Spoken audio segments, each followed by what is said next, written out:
Hey, and welcome to the Pursuit of Healthiness podcast. I'm your host, Winanda van Delft. I'm a health and mindset coach, spaghetti and ice cream lover, travel junk, and a cat mom. I love conversations that are on a more raw and deeper level. So today's guest is Hilary. Hilary is a remarkable, incredibly sweet woman. Besides her work as an award-winning health and wellness journalist, Hilary is a certified holistic health coach and a certified havening techniques practitioner. She is one of the first 150 havening practitioners in the United States and 500 in the world. Through her three-pillar approach, Retrain, Restore, and Revive, Hilary empowers purpose-driven professionals to change the stories they are telling themselves, rewrite the narrative, and be kind to your mind by putting power of emotional well-being into your own hands. Hilary is, besides me and 13 other doctors, specialists, and coaches, a speaker on this upcoming event called Becoming Superhuman on the 12th of December. This event is all about giving you the knowledge and the tools to create a healthier and better life for yourself. In addition to helping you creating your best life, we're helping thousands of other women having a better life by donating 10% of all tickets to the InStep charity that helps women from domestic violence and sex trafficking. You will find more information about this event, the charity, and Hilary in the description box of this episode. Welcome, Hilary. I'm so happy to have you over here. I'm looking forward to this conversation ever since the day we had another conversation. That's usually how it works. It's really a pleasure to be here with you, and I'm excited to be on the pursuit of healthiness. Yes. So tell us a bit about yourself. Well, I am a journalist, college professor, but I'm also a certified holistic health coach and certified havening techniques practitioner. I'm from New York, and I've pretty much lived all over the country because of my work in television. But when I was able to blend my passion with my purpose, which is being a journalist, with health and wellness, which is the area I focus on in journalism and also as a practitioner, it just opened up new doors for me in health and healing because of my own trauma to triumph story. So, Okay, great. So how did it start? How did you become holistic practitioner? How did I become a practitioner? Yeah. Well, that's an interesting story. I mean, I think in the back of my head, I always wanted to get into mental health in some capacity. I consider myself a very good listener, very compassionate and empathetic. And I have always been that person that people come to, friends, family, and just the brain has always fascinated me. So as a journalist, we already are active listeners because we are listening to other people's stories. We're holding space for them to share their stories. And, I was a young journalist on the anchor desk when 9/11 happened. And that situation really shifted me in a lot of ways because I realized the stories that I wanted to hold space for to tell were really more of the human interest inspiring stories, which I always had felt that way. But something in my gut was like, I want to tell the stories with honesty, authenticity, integrity, and love with whatever I do, which is what I share with my students all the time. We call it the HAIL method, HAIL. And I just knew when that happened that it kind of changed the trajectory for me. I went through that was a traumatic event, right? Yeah. But I went through a number of other traumas in my own personal life. A year later, I lost my dad to a massive heart attack. And then a few years after that, I had a marriage that fell apart. And then I moved back to New York because I was living elsewhere. And a decade later, met somebody else and was involved in a relationship that was extremely narcissistic abuse, was a narcissistic abuse relationship. And all of these things that happened really opened my eyes to what am I doing to empower myself to live my best life? And I had always been involved with health and fitness as well in some capacity. I struggled with weight as a young kid. Weight was kind of my control. Eating was my control. So I had some eating disorders and issues.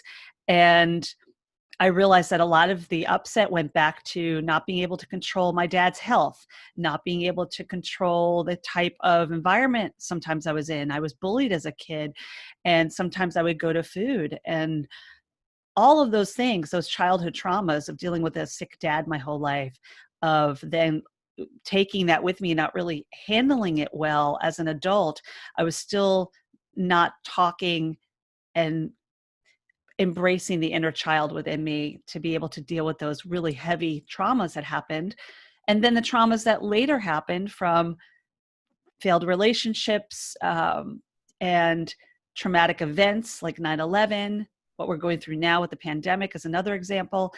But all of that opened up my eyes to, I need to take care of me first. I need to be able to be the most empowering and centered person for myself in order to be able to be 100% for anyone else, you know? Yeah, that's So, true. yeah. So within that, I got involved.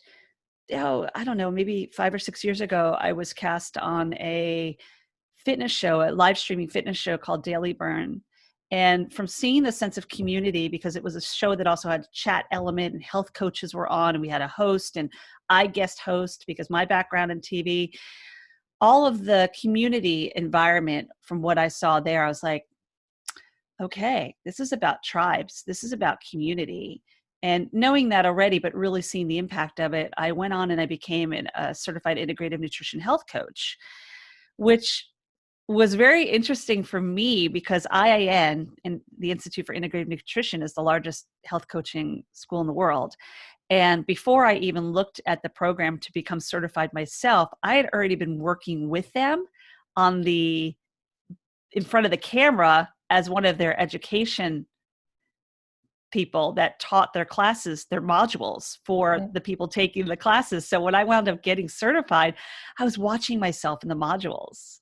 So it was That's funny. yeah, like life's a circle. Like I knew the times that I went into that production studio and was shooting for them, shooting their content. I'm like, something's going to bring me back here. What is it? And I knew that it was the holistic living and the living well and all those elements that I believed in, and being able to align, because it's all about alignment, aligning with a company that I just understood. And, you know, if I'm going to talk about anything, I want to talk about holistic living. That was the door opener for me. And I went on to getting my certification as a health coach, but then kind of fell into, because that's what happens organically, we kind of fall into things, into havening. And havening is the modality or the approach I use in my practice. And I absolutely love using it on myself. I'm not just using it with clients, but I use the technique on myself, which is a really beautiful neuroscience-based approach that can alter your thoughts, moods, and behaviors and change the brain so that we can turn our stories into a new narrative and live life powerfully. That's interesting. So what is havening exactly? Sure. So havening is when I said it was a psychosensory approach, what I mean is that it uses one of the senses. So it uses the sense of touch. And through touch, the havening touch and pleasant distractions, which could be singing a song or creative visualization, taking yourself to a really pleasant place that brings you joy, writing a poem, taking a walk, all of these are like pleasant distractions in your mind, like a visually creative, in the creative visual state, taking yourself somewhere that brings you joy. That's a pleasant distraction, which is what I tell my clients all the time. Have a list of them available to you because it puts you in a place of gratitude and joy when you just have them. So that pleasant distraction, along with the havening touch, alters your thoughts, your moods, and your behaviors. It puts the brain in what they call a delta wave state, which are very slow moving brain waves, creates that sense of calm. And in doing that, it releases what I call the happy chemicals, which are the oxytocin, the serotonin, and the dopamine. We want those chemicals. Like we thrive. We really want those chemicals to be released, right? Not the other stuff. Mm-hmm. So when that happens, it creates this brain altering approach. It's almost like CPR for your amygdala, our amygdala, or as we call her, Amy in the havening world. She loves to go to flight or fight flight or fight, right? She loves to go to that place of, I'm scared, I need protection, I'm freaking out. And when we nurture Amy, when we cradle her, which is kind of what havening does, it's cradling your amygdala, that's where the beautiful dance happens. That's where things change. And you have the ability to rewrite that story you've been telling yourself and change the narrative. That's very, very interesting. So I'm just asking you this on the spot, but can we do like a little session and for the listeners at home to try out and to see immediately how it feels? Yeah, we could definitely do that. I love to do little mini sessions. And basically, I mean, what I would just ask your listeners and you as well, the best way for this to be effective, you need to be in a really quiet space, almost like you're in a meditation room, somewhere where you have complete quiet, you're not distracted by other things, because that's really the beauty of havening, is that you want to be in your mindful place. You want to get out of your head. The whole point is that me as a practitioner, my job is to get into your head and get you out of your own head. So before we start, I do want to mention that self-havening, which is what I'll share with you here, is also a really wonderful tool to put in your tool chest of self-care. Self-havening can be done at any time, anywhere. And for those minor upsets that happen, for those everyday little things that irk you, like whether it's, I'm stuck in traffic and I'm feeling annoyed, or the fact that we're in a pandemic right now and everyone's working under one roof, working from home, homeschooling, the dog is barking, I have to cook dinner, whatever it is, I'm trying to manage my own job. All of these things get us worked up, or I can't sleep, or I can't focus, or I'm agitated, or I'm sad and lonely. All of these feelings can be really managed well with havening or self-havening. Now, if you're dealing with larger traumas, if you're dealing with bigger upsets, that's where it works best to come to a practitioner like myself, where we can do a virtual session, because that's what we're doing right now. It would just be like this. And I would facilitate you doing the self-havening rather than you being in the room with me here in my office and be havening you. Does that make sense? Yeah, it does. Yeah. So what we're doing today is not activating anything traumatic, but it's just bringing you to a sense of calm. So to do havening, what it is there's 3 different havening touches. And it's like you're washing your hands, right? Yeah. So rubbing that's your one hands together. Right. Or maybe you're giving yourself a nice hug. We need more hugs, right? So this is like you're giving yourself a virtual hug. And then there's also on the face, if you're comfortable, because there's a lot of nerves in the face. So it's almost like you're giving yourself a facial. And this is a really wonderful thing to even do when you are washing your face at night. If you're doing like tender, nice touches, that's nice. Like under your eyes, like that. And then you can just do positive affirmations when that happens. So we'll do affirmational havening today. It's very simple. It gives you the tool to be able to be kind to your mind, as I call it, and just a few minutes a day can really make a difference. I do it when I wake up in the morning. I do it before I go to bed because it helps me fall asleep, and numerous times in between when I get a little agitated, right? Okay. So let's do it really quick. I'll just do it real quick. Yeah. So what I want you to do, and for your listeners and those who watch the podcast, I want you to just kind of find yourself in a very comfortable position. And then we're just going to take a couple deep breaths. And allow your eyes to just relax, like the curtains closing on a stage in front of you, like it's a Broadway stage. Yes, I'm just going to close my eyes. Yes, and just close your eyes.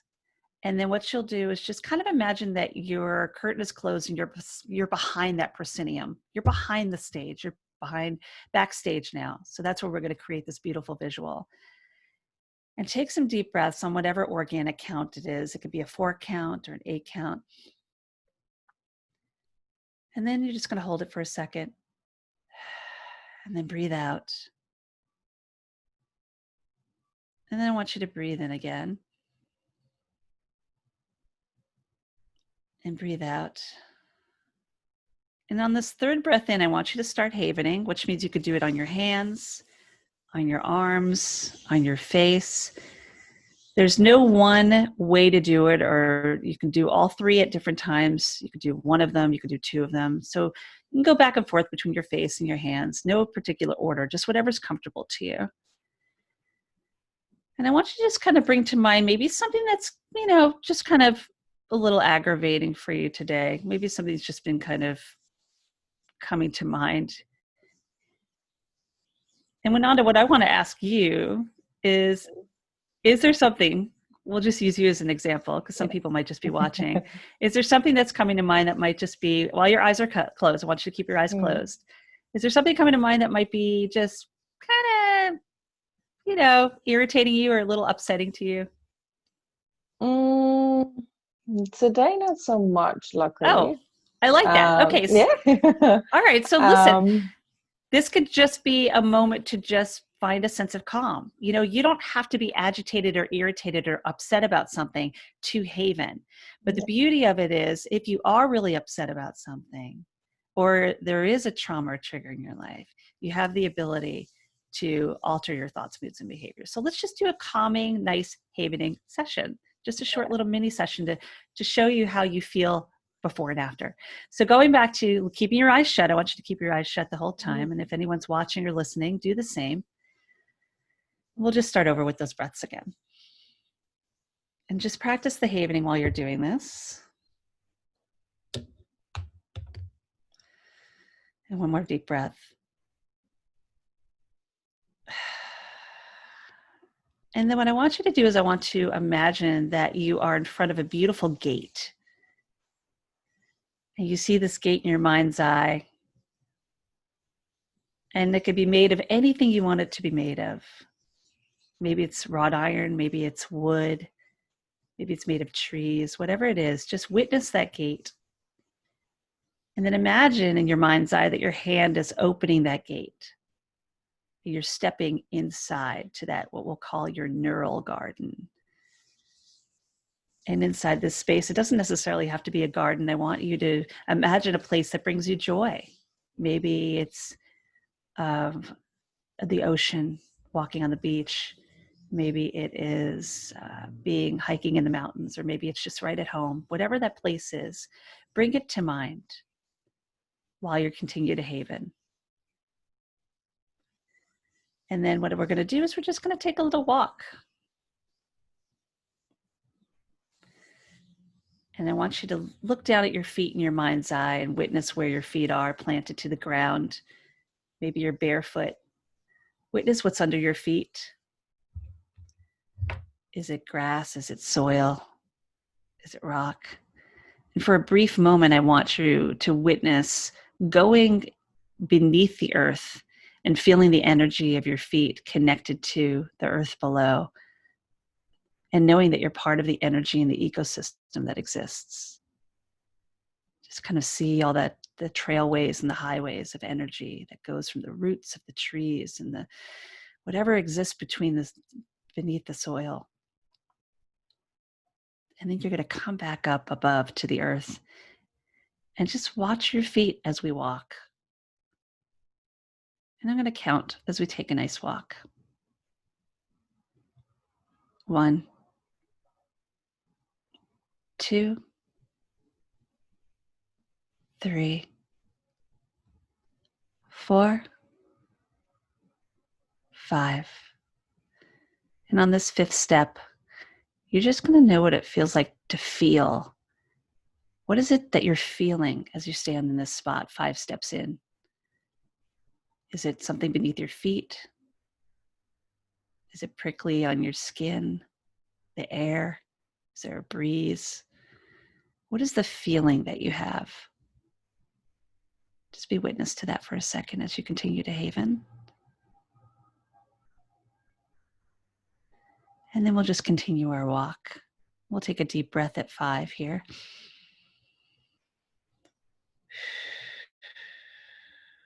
6, 7,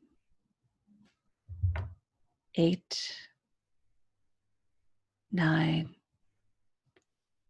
10. And here we are on the 10th step. You already feel what's going on around you. Now let's add the sense of smell. What does it smell like where you are? Does it smell like the salty sea air, or your favorite cologne or perfume? Does it smell like flowers or maybe it just smells clean. Whatever it is, be witness to that smell that is in the air. What brings you joy? And as you're breathing in through your nose, almost let that smell permeate through your body and envelope and touch every cell of your body. Because whatever it is, it's healthy and it's clean. And every cell is being touched. Every cell is being touched by that smell. And let it out. And then we'll continue on our journey. 11, 12,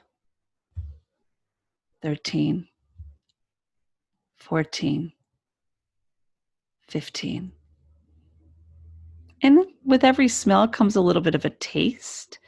So maybe this time you breathe through your mouth and you lick your lips, and maybe there's a taste in the air. It could be the salt from the air, or it could be a taste of clean. When you're in the forest, it almost has that green taste of nature. Or even flowers have a taste on the lips. Whatever it is, what are you tasting?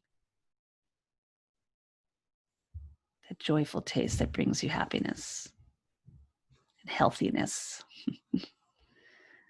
And just let it, when you breathe in through your mouth this time, let that breath go through your body from your crown of your head to the tips of your toes and feeling it in every cell of your body. And then we'll continue on our journey.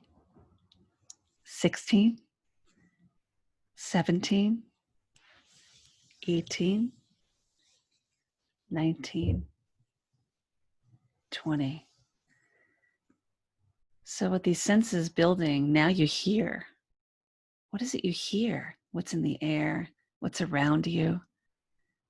Be witness to the sounds. Is it giggling children? Is the sound of birds in the air? Or the most beautiful sound of the world is just silence? What is it you're witnessing? Be there for the moment.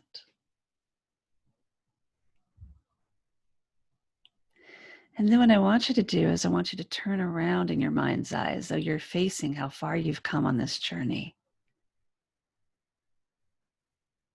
And then for a brief moment in your mind's eye, be witness to what everything looks like. What is it you see? What is it you're truly witnessing in that mindful garden you're in right now?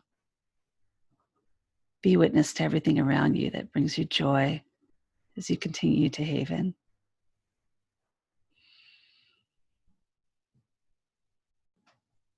And take a deep breath.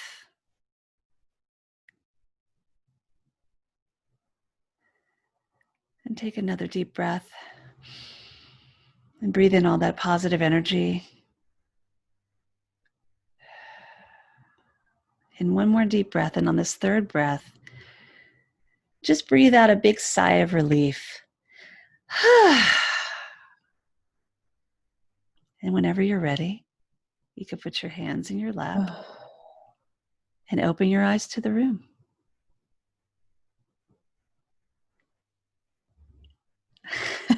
I love seeing people's faces. I love watching people. There's such a shift, you know? Yeah.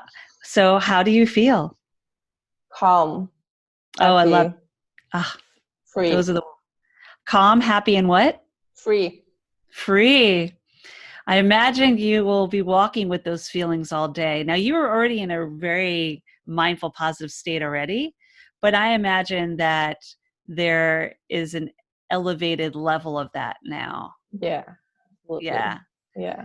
So what's really beautiful about havening, and for your listeners as well, is that if you had brought something to mind that possibly was, making you feel a little off kilter for the day, or if there, you just weren't feeling 100% in the positive, briefly doing a havening moment like that with that pleasant distraction, you can go to that place and really bring that sense of calm and happiness and peacefulness to you in a matter of seconds, because it really has a rapid response, tends to be permanent. And, the best way I could describe it, and I know I shared this with you, Ananda, during our earlier call, that the best way to describe what havening is and how it works with the brain, other than being CPR for your amygdala, I use that Jack in the Box analogy, right? Which is basically every time if you're in a car accident, God forbid, if you're in an accident and you go by this intersection constantly, every time you go by that intersection, your heart starts racing. You get that feeling of, oh my gosh, just get me through this. I don't want to be in this intersection. Your hands start to sweat. Everything about you just is not in that state of calm in that moment because you're triggered. You're re-traumatizing from that moment. So havening is almost like the Jack in the Box. Whenever we're turning that Jack in the Box handle, we know no matter whatever language it's in, whatever kind of Jack in the Box it is, when you say pop goes the weasel on that sound, right? Yeah. It pops out. And no matter how many times you've had that Jack in the Box and played with it, when it pops out on pop goes the weasel, we jump. Yeah. That's the trigger, no matter what. What havening is it's kind of like the wire cutters that cut that spring from jumping out at you. And the fact is, you still turn that thing and the box will open. But if you've havened that trigger, that trauma, that box, that upset, now you're just opening the box and nothing's popping out at you. The event still happened. The upset still occurred. The trauma might still be in your mind, but now you've changed the trajectory of how your brain is witnessing it. And it really is just an event. It's a beautiful thing because in order for something to be a trauma, there's 4 things that happen. It has to have an event. There has to be an event. There has to be a landscape to it. There has to have a meaning to it. And you have to feel like it's inescapable. So what havening does with trauma, especially, is that it changes the brain from thinking like, okay, I went through that. I faced 9/11. I'm going through a pandemic. I have been in a narcissistic abuse relationship. I do have things that happen in my life that are very painful, but I'm okay with these things have happened. I don't have to live in it now. That's where you're changing the narrative on the story and being witness to the fact that you've lived through these things and these moments, but you have the ability to change it. And that's the power of havening. Oh yeah, I love it. Yeah, I can imagine like doing this now and you're practicing it, that the times that I now rub my hands together, that it automatically will bring me back to the space I was in just a couple of minutes ago. But the more you practice it, I think you program your brain to whatever you feel on edge. The moment that I rub my hands again, I will be brought back to that place. So you're immediately calm. That's exactly what you're doing. You're reprogramming your brain. You're retraining your brain. Like my 3-pillar approach is to retrain, restore, and revive. That's it. Like it's as simple as that. I've done it to myself. I haven every day. I've worked through my own traumas in my life. We all have stuff, and that's okay. But you don't have to live in that stuff. You have the ability to change the way you look at things.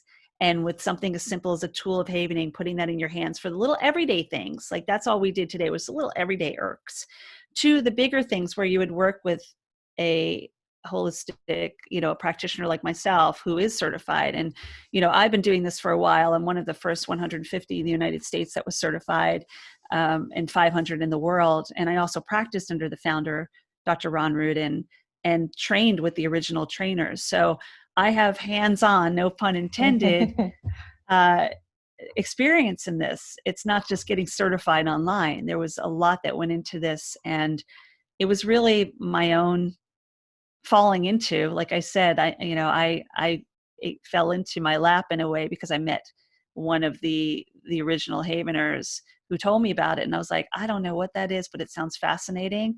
And she was actually touching me at the time. She was like, well, havening is this. And I'm like, whatever you're doing, girl, I like it. And I want to know more. And I wound up my first experience with havening was being havened by Dr. Ron, the founder, who's an internist, and a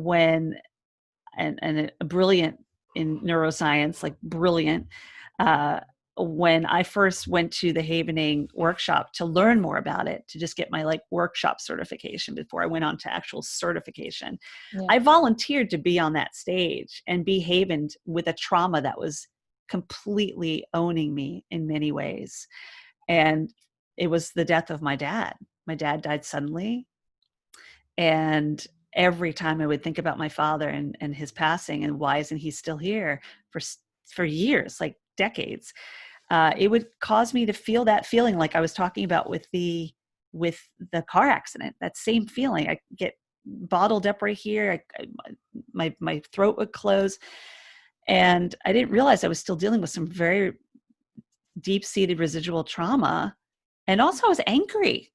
I was angry at my dad. Why weren't you healthy? Why didn't you take care of yourself? Why did you leave me so early? Things I didn't even think of. And when I was havened on that stage by Dr. Ron, it's been years now, and that feeling has never resurfaced in that way again. Yeah. I can explain it, but I can't explain it. You know what I'm saying? The brain is a very powerful tool. And I left that stage feeling very light and walking tall, and it was witnessed by others. And it's not that my dad didn't pass. It's not that trauma didn't happen. It's just that I look at it completely differently now. And for a while, I remember trying to grab for the upset. Like, why am I not breaking down? Was it taken from me? Because a lot of times we go to that place too. We feel like this is part of us, right? Yeah. It scares us to let go of the traumas. A lot of combat vets deal with that. People with PTSD would deal with that. In fact, we're using havening in the veterans hospitals now to help the combat vets that are faced with PTSD, and especially now with the pandemic, our first responders. This is a really powerful tool. I actually have a couple nurses that I work with closely who are frontline with everything. So it just gives you the power to alter how your brain is thinking about what it's going through, so that you have the calm and that ability to be kind to your mind and thrive. That is amazing. Yeah, I love how the brain works, and I think it's still fascinating. Kind of a mystery, don't you think? Or do we know? I don't think we know everything yet. Well, I'll tell you, I don't know everything. I mean, I'll be the first to tell you, I know what I know, and I'm constantly learning, and I'm such a neuroscience nerd. Trust me. I really am. I get so jazzed up when we talk about neuroscience, and I just want to know how it works. There are people that get very technical and scientific, like Dr. Ron, and he gets jazzed just talking about it in that capacity. But there's different levels, and absolutely, the brain is something that I think we are just starting to truly give credit to on a level. We're just really starting to talk more about mental health as we should. We need to. It's very important. And if we're not good here, the vehicle that we're driving, if we're not good here, how can we be good anywhere else? If you're battling weight issues, if you're battling, any battle that you're dealing with, whether it's like, I can't lose that 5 pounds, or I have problems communicating with this person, or, I'm always filled with anxiety, or I'm always sad, or any feeling or emotion you have is guided by how we think.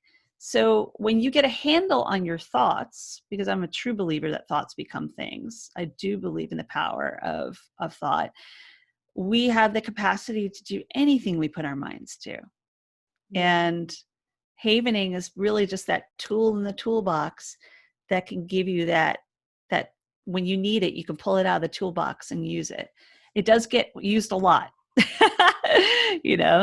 So it's the studying of the brain is something it's good to see that there's more being done, and more people are open and receptive to giving their brain credit, because nobody else has the power to heal you. Nobody else has the power to retrain your brain, alter your thoughts. It's all up to you. So when people call me a healer, okay, I understand it falls within the healing modality. It is electrochemical and not energy medicine, but I'm not healing you. I'm just giving you the tools to heal yourself. It was the same thing that was given to me. So all I'm doing is passing that on and guiding you on a journey to better health and healing. Yeah, that's amazing. Wow. Yeah, and you are absolutely right. Like, we are the only ones who can heal ourselves and make ourselves better and make ourselves healthier and make ourselves well, live happy, be happy. That's the choice that we Yeah. have, and that's something we have to do ourselves. Like, we cannot wait for someone to walk by and, I will be happy when I find my soulmate, or I will be happy when I live in the villa, or I will be happy when I earn that amount of money. It's not like that, right? Mm-mm. We You can't all wait for the when. You can't wait. I'll be happy when. You need to be happy in the space now, and in that space is how you can manifest that space, yeah yeah, yeah because we're always looking for something. It's that feeling of wanting, miswanting, actually, which Dr. Laurie Santos talks about in her Yale class, The Science of Well-Being, which I highly recommend. I took it this summer. It's a free class online too. Most that's popular great. class at Yale University. But Dr. Santos talks about miswanting. We're always the wanting of more. And when are we done? We should always want and desire, but when we're looking for that wanting to create that sense of happiness and fulfillment, then we're always feeling like we're lacking. And we need to not come True. from a place of lacking, Yeah, we need to come yeah, from a place of abundance. yeah, definitely. And like you said, it's a place coming from lacking because you feel like you don't have this, you don't have that, or you're missing out on this, you're missing out on that. But I think we can be really happy when we look at the things that we do have. That we, yeah. Yeah, I goes can back see it to in your face. gratitude. Yeah, Yeah, exactly. I get it. You mentioned before that it's a practice. Everything we do is a practice. Yeah, When we get up in the morning, having a beautiful practice of a gratitude journal, or just sitting at the edge of your bed with your feet planted on the floor, kind of like we were doing during the havening, where you just witness your feet on the floor and know that you're part of this ecosystem and this environment and the energy, and just sit there and find 5 things that you're grateful for. And your day can completely change just in witnessing. I have a house, I have a roof over my head, I have food in the fridge, I have a kitty cat purring next to me, it can be the little things. It doesn't have to be the grandeur. I'm living in the villa. And that's a great thing to have gratitude for if you have that. But be witness to the small things that bring you joy and have gratitude for them. And it changes the trajectory of your day, yeah, you know?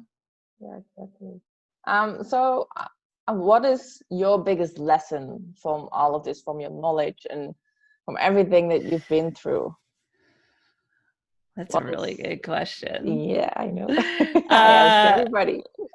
so I would say the biggest takeaway that I have learned in this, because I have done a lot of growth and a lot of healing, and I've been through it, ladies and gentlemen, whoever's listening and watching, I we've all been through something that creates upset in our lives. So for me, my biggest lesson is to be kind to myself. We are our worst inner bully. We talk poorly to ourselves at times. We have a tendency to just, our self-talk can be very damaging. And when we get out of that self-talk space and start really coming from a place of empathy and resonance and empowering ourselves to be kind to our mind, beautiful things can really happen. Yeah, And on top of that, the other thing is we get very anxious about things not happening fast enough. Sometimes you just have to sit in the silence and ask the questions. The answers do come if you are just sitting in a moment of silence. Look, do it while you're havening, while you're self-havening. It's a beautiful way to just put the question out there, whether you believe in God, source energy, the universe, whatever you call it, because there's no wrong or right. It's whatever is right for you. If you sit in that moment and ask the question that you're pondering, the answers do come. yeah, You just have to be open to listening. absolutely. Yeah.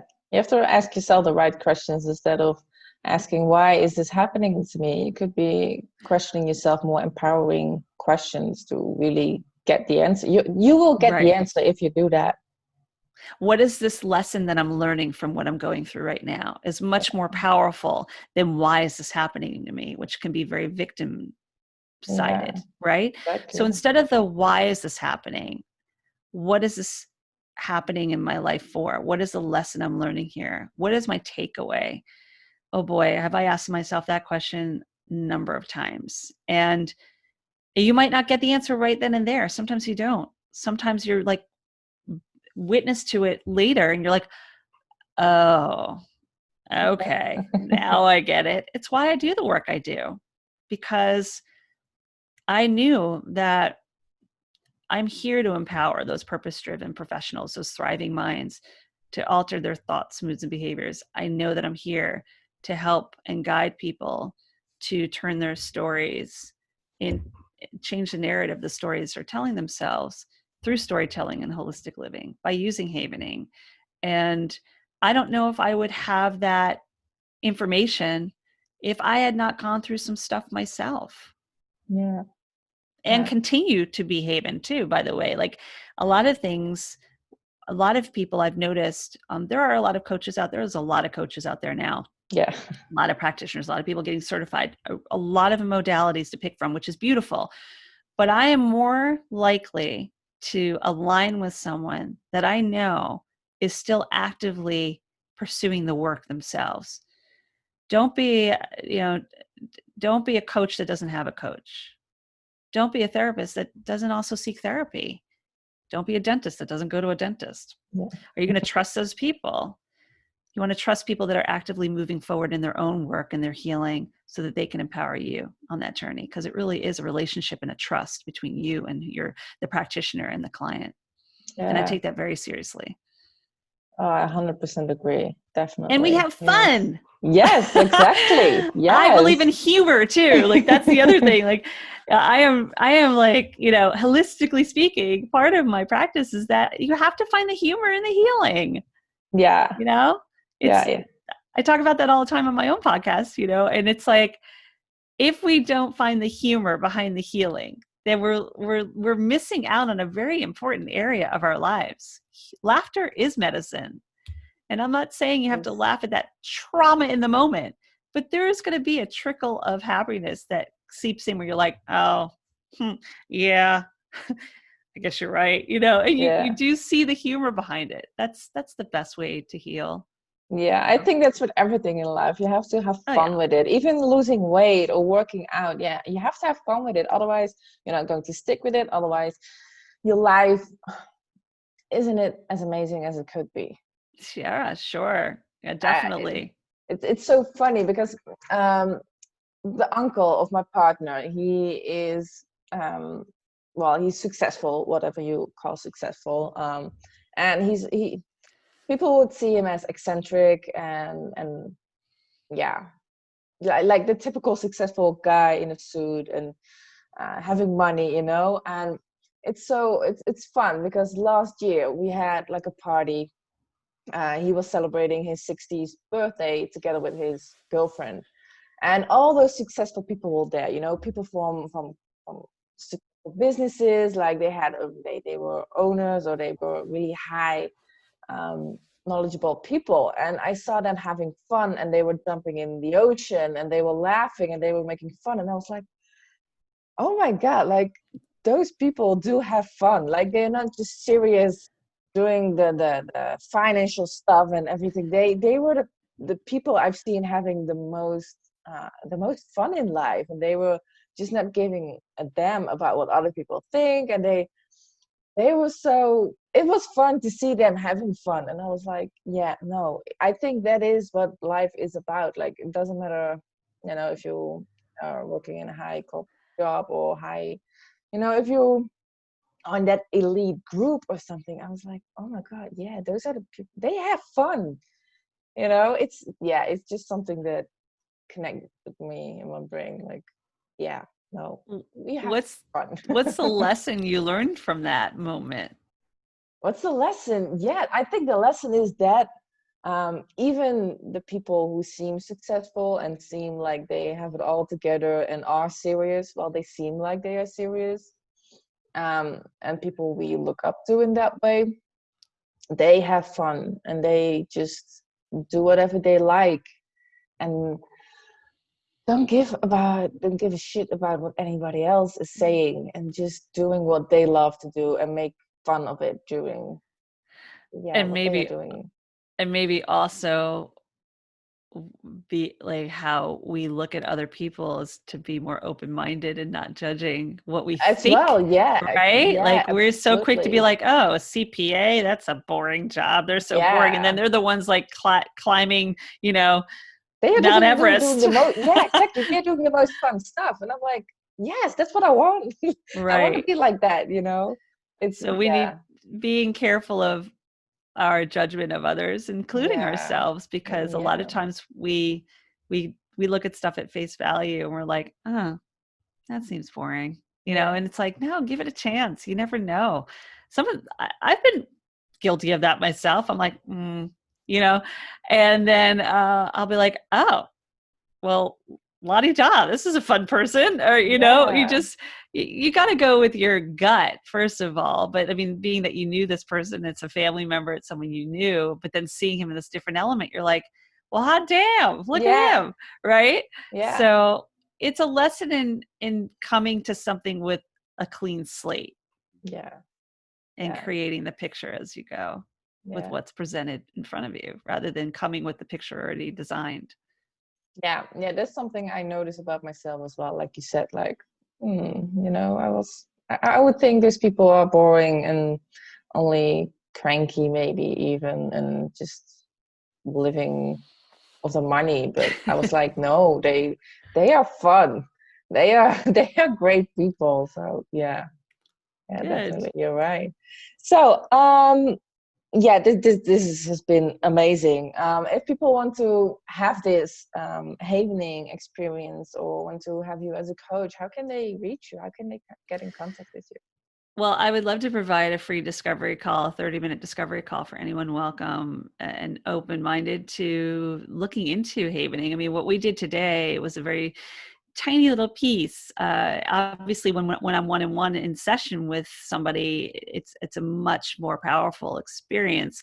This is powerful, but take it to the max when you're actually really working one-on-one, because you're prepared for it, you're ready to step into it. And the other beauty of havening is that you never really have to present the issue at hand. If you come to me and you're not comfortable telling me what it is that's upsetting you, the beauty of havening is that you don't have to share like you do sometimes in talk therapy. You're constantly re-traumatizing the brain with the information that you're sharing week after week. So we create a safe space for us to align, and we go from there. So if anyone's interested in just getting on a discovery call with me and learning a little bit more about how it works and how havening can be brought into your life to see if we align, you could just go to my website at hilaryrusso.com/havening, and you'll see the button to book a free discovery call. It's my gift to you and healing, to put the power of healing in your own hands. Oh, that's amazing. Thank you so much. And thanks for this little exercise. I would say this little tool that we've done Yeah. today, and just having this talk. And yeah, it's been a pleasure, and it's been amazing to talk with you about all of this and to get to know more about havening.